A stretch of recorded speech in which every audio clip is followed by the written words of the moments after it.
Right, here you go. Oh. Where do you want to put it? Oh, don't worry, my friend. I'll sort you out. See, Muslims help out Jews, see? Listen, Muslims have always helped out Help Jews. you more. Seriously. And that's something that our religion tells us to do. Yeah, okay. Do you know, at the time of the Prophet, at the time of Umar ibn Khattab, one of the He's a good friend of mine. No. Hang on. Umar ibn Khattab is one of the It caliphs. usually works better. The second caliph, yeah? Yeah. A Jewish man came to him and he said to him, listen, I'm an old man. Yeah. And I'm an old man, Yeah. and I'm someone who's not receiving a pension. So he said to him, listen, let this old man and everyone like him who's a Jew receive a pension. Okay. You know? So in other words, the rights afforded to Jewish people in the context of Muslim lands Yeah. were extraordinary rights, which is why, for the most part in history, you'll find that Jews actually preferred to live with Muslims than with Christians. It's a general, overarching historical claim I'm making, but one which is substantiated with heavy evidence. Okay. Yeah. So I mean, I would agree with you. I would say that Jewish people had a very, very, very bad time in Europe, and they did fare much better in Muslim countries. Having said that, I don't think it was far from perfect. I mean, I think the idea of the Jizyah, I think that is fundamentally unfair. Why? Well, because you're charging a different tax to. It's a lesser tax. Yes. It really is a less tax. So if I look at it, if I Google it and look it up, and it'll show a lesser tax. Forget about Googling it. I'll give you the references. Please right do. Yeah, go on. The video will be up, so I can just, if you give the references, then I can watch. As I was saying I to can the watch person it. before. Okay. According to the majority of Mufassirun, actually the majority that I've read, Okay. that one of the only places in the Quran where the word Jizyah is mentioned is in chapter 9, verse 29. Okay. حتى يعطوا جزية عن يد وهم صاغرون. This verse. Yeah. Okay. Until they pay the jizya. Yeah. عن يد وهم صاغرون, they're subordinated. In other words, they are submissive to. You'll end up walking off that tax. Sorry, you'll walk off. You'll end up walking off. That's I'll steal your mic. So Accidentally, look, yes. two things are being said here. Number one, the jizya here, the word jizya, okay, literally is a tax that Jews and Christians and others have to pay in the context of an Islamic governance. Yeah? That jizya, okay, according to the majority of Mufassirun, they say it's like a dirham or half a dirham or whatever. Now, whatever that is less than the zakah.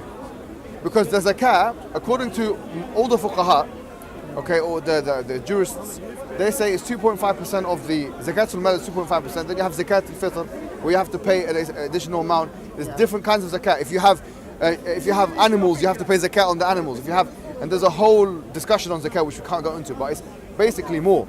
You have more obligation. Now, the reason why there's a change in word, why is it zakah for the Muslims and not zakah for the Christians and Jews?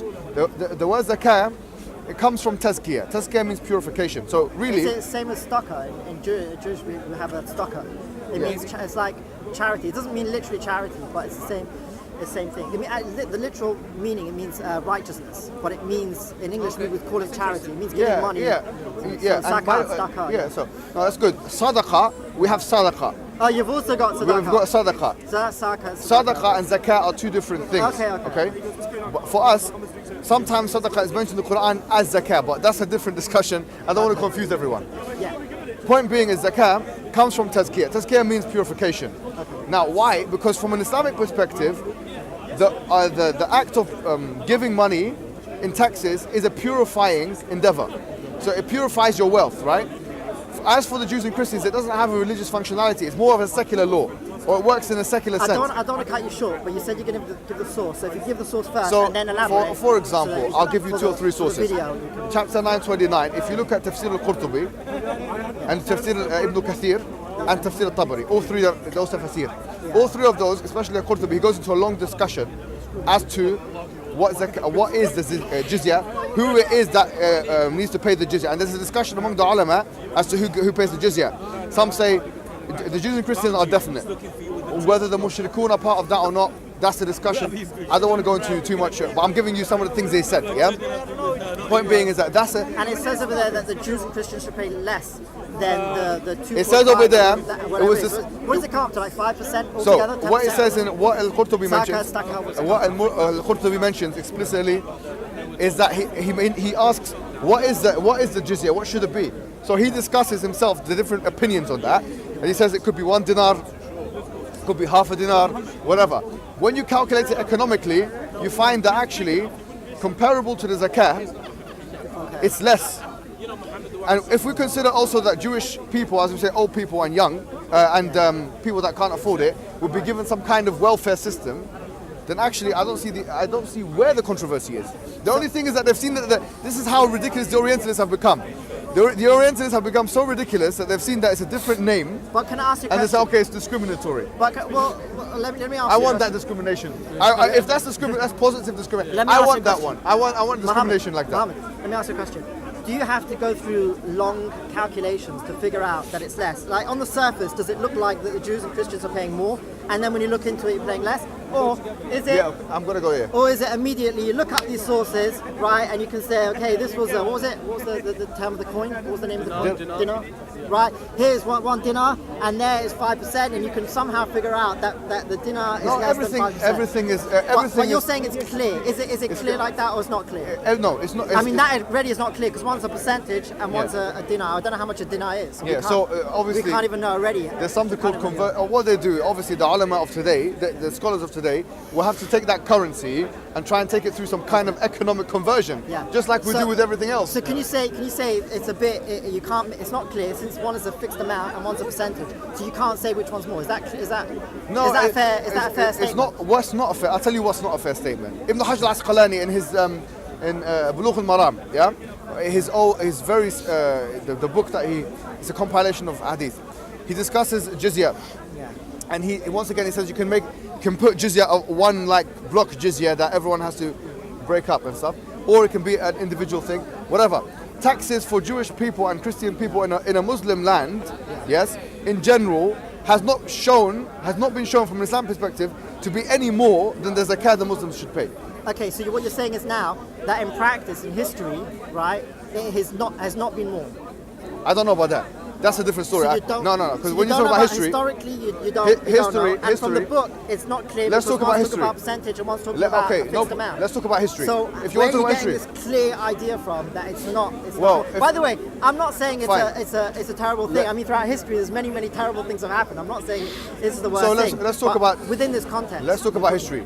History, we've got different kind of empire, as you know. There's the Abbasid Empire, the Umayyad Empire, then the Abbasid Empire, then within the Abbasid Empire you have the Ayyubid Empire, then you have the Fatimid dynasty, you have the Ottoman Empire, which lasted from 1453 until 1924. You have Islam in Spain, which lasted from 710 to 1493. From 710 to 1493. So when we talk about history, the question is, what history are we talking about? That's the first one. Because if you're asking me to make one comment about all of that history, you'd be asking me to do the impossible, my friend. Well, do you know what I'm saying? Let's be honest. But here's the thing. The Ottoman Empire had the millet system. Okay, in Spain, they had another system.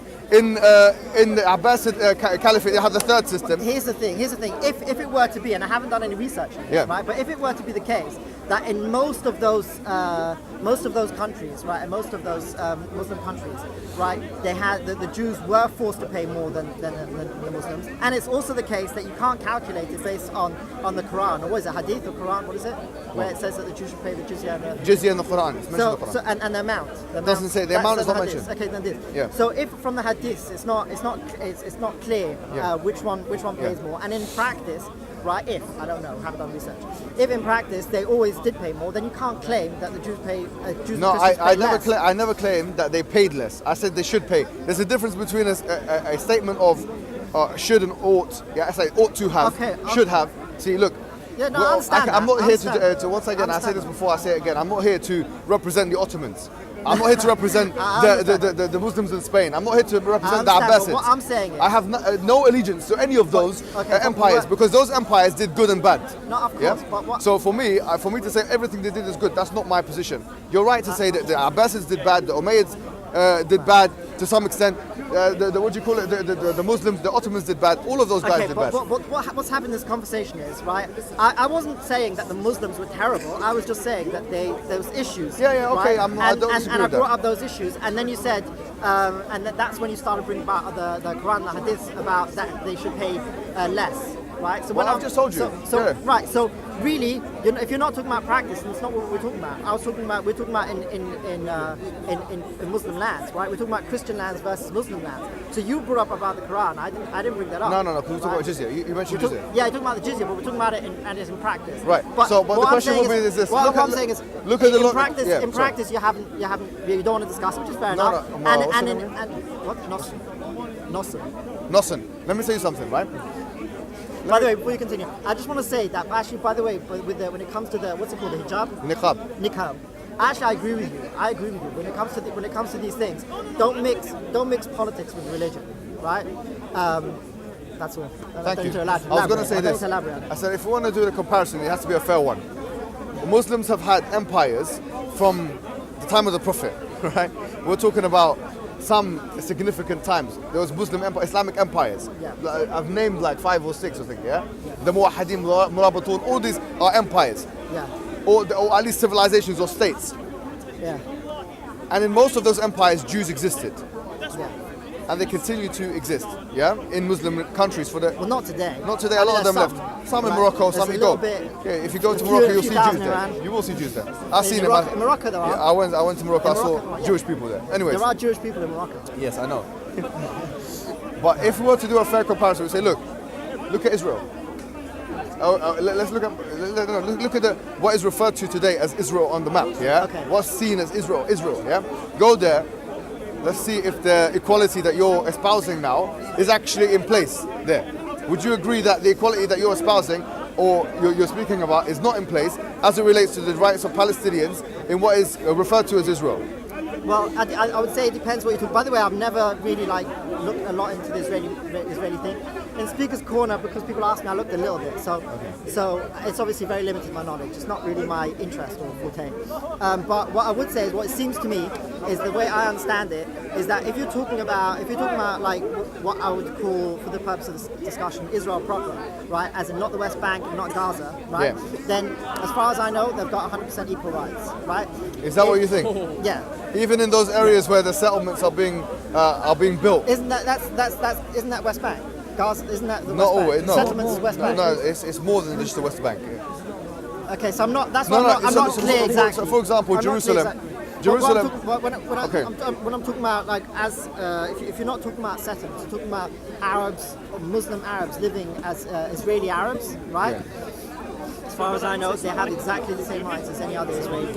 Right. Okay, So okay, that's if fine.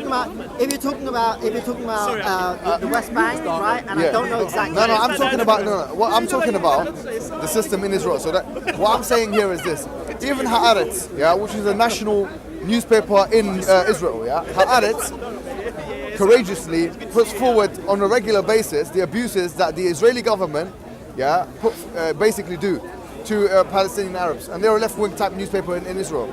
And they talk about how Arabs, not even just Muslim Arabs, Arabs from Christian backgrounds and Muslim backgrounds, yeah, that they are frequently basically abused by the populace, yeah, they're ridiculed, they're racially slurred, and within the Knesset, there's clear discrimination.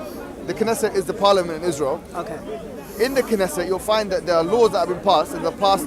Look at the last 10 years, especially by the Likud party, yeah, who are backed by the Shahs, who are, by the way, the Shahs are. Who's the Shahs? The Shahs, okay, the Shahs are the ultra-Orthodox Jews. The ultra-Orthodox Jews who actually are religious. I'm from ultra-Orthodox community. I've never heard of a Shah. The Shahs are those ultra-Orthodox representatives in parliament. They're called Shahs. Okay. So those guys, because it's usually a coalition party government in the Knesset, what happens is that the Shahs usually form a coalition with the Likud party, which is the reigning party now. And in almost all situations, whenever it comes to rights of Arabs generally, it's usually put underneath the feet of those individuals. Let's be honest.